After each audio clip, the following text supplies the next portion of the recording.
અલગ અલગ જગ્યાએથી વાહન ચોરી કરનાર ઈસમને ચોરી કરેલ વાહન સાથે એલસીબીએ ઝડપી પાડ્યો। મોટરસાઇકલની ચોરી કરનાર ઈસમને ચોરીના કુલ 8 મોટરસાઇકલ કિંમત ₹2,15,000ના મુદ્દામાલ સાથે પકડી પાડી।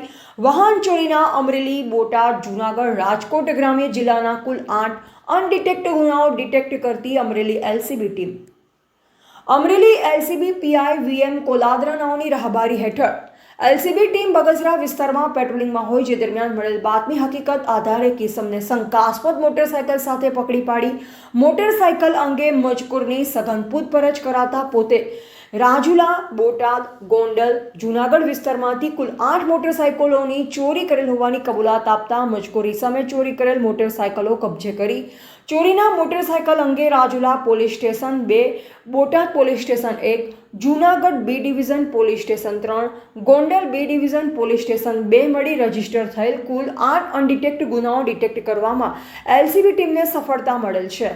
રિપોર્ટર બિપિન રાઠોડ, જિલ્લા બ્યુરો ચીફ, અમરેલી।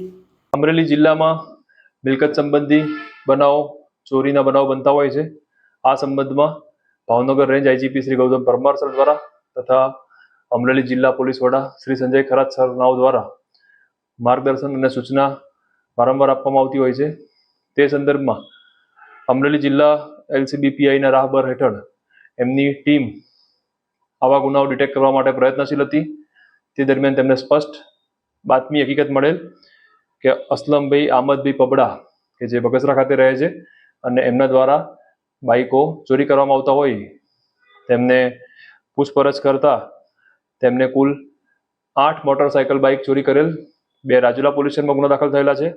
આ ઉપરાંત બીજા 6 ગુના બોટાદ, ગોંડલ અને જુનાગઢ એટલે કે અન્ય 3 જિલ્લામાં કુલ 4 જિલ્લાના 8 મોટરસાઇકલ બાઇક હાલમાં કબજે કરવામાં આવ્યા છે। આરોપીની ધરપકડ કરવામાં આવી છે અને આગળ તપાસ કાર્યવાહી ચાલુ છે।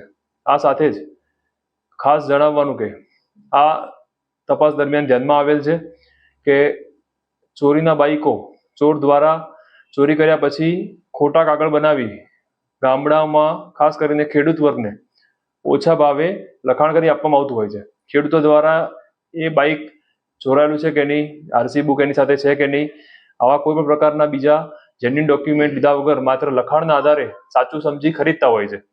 આવો ચોરીનો મુદ્દામાલ રાખવો એ પણ ગુનો બની શકે છે અને આવા સસ્તા લોભ લાલચમાં ખેડૂત વર્ગ કે ગામડાના લોકો બાઇકો ન ખરીદે એના માટે અમરેલી જિલ્લા પોલીસ વતી તમામને વિનંતી છે, એક અપીલ કરવામાં આવે છે અને આવું કોઈ બાઇક વેચનાર કોઈ ધ્યાનમાં આવે તો અમરેલી જિલ્લા પોલીસનું ધ્યાન દોરવા વિનંતી કરવામાં આવે છે।